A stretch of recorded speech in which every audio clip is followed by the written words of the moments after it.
Objective functions are basically the final step of the linear programming process. I've made the scenario up for us already and drawn the region of feasibility. We're considering a sweater factory, and we've got these following parameters and constraints. The average hourly wage is $20. We've also got students working there who get paid $10 per hour.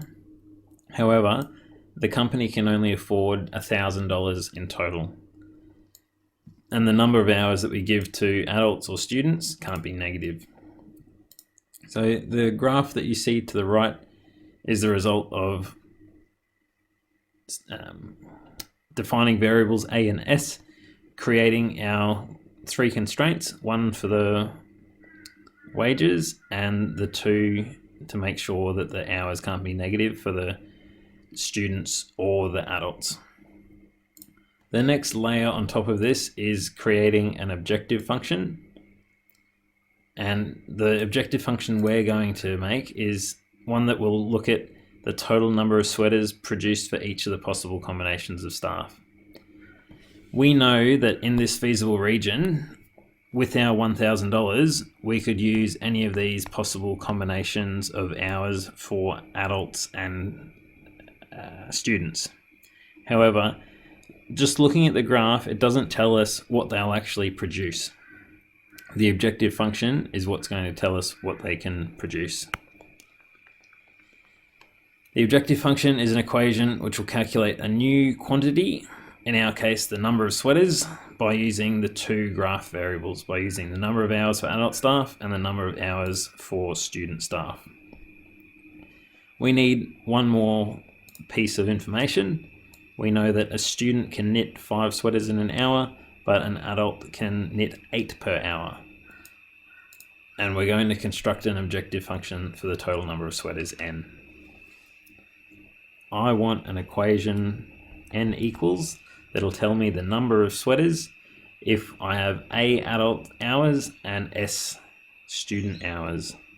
I know that in the S student hours, they'll make a total of 5 S sweaters. And I know that in the A adult hours, they'll make a total of 8 A sweaters. That is my objective function. A lot of the textbook questions ask you this question: would the manager of the factory want to maximize or minimize the objective function? The objective function is telling us the number of sweaters. Hopefully you're thinking, of course, they would want to maximize that function and be able to make the most number of sweaters possible. What we'll look at is using this objective function, our n equals 5s plus 8a, we're going to evaluate it at several different points in the feasible region. All of these points that are listed, 50 student and 0 adult hours, is that point there, 25 adult hours, 0 student hours, is that point there, 10 adult hours, 30 student hours, that point there, 10 adult hours, 20 student hours, that point there, 0 adult hours, 0 student hours, that point there. All of those points are in the feasible region. We could possibly have those number of student and adult hours given our $1,000.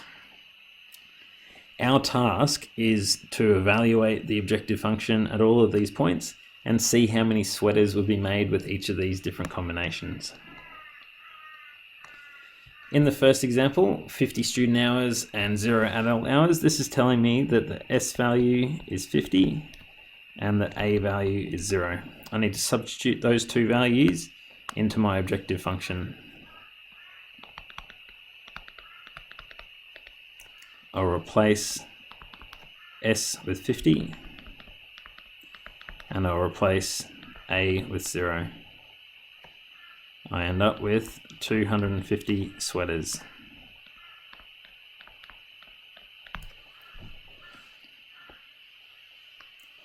Is that the most? Well, let's try all these other combinations and see how many sweaters we end up with. Go ahead and evaluate that objective function for the rest of these combinations. Phew, that was hard work. I can then look at all of these combinations and see the number of sweaters that are produced. What combination of hours appears to result in the maximum number of sweaters? Appears to be 50 student hours and 0 adult hours for 250 sweaters. In the next lesson, we're going to look at a method for, instead of having to just guess all of these different combinations, because we haven't evaluated every single combination here, we've only picked 5 different combinations. We'll look at a method to look at this feasible region and know 1 or 2 points that we need to evaluate the objective function, which will tell us the maximum. But for the moment, all you need to be doing are these questions, which relate to setting up the objective function and saying whether you want it to be minimized or maximized. Okay, essentially stopping at this point here.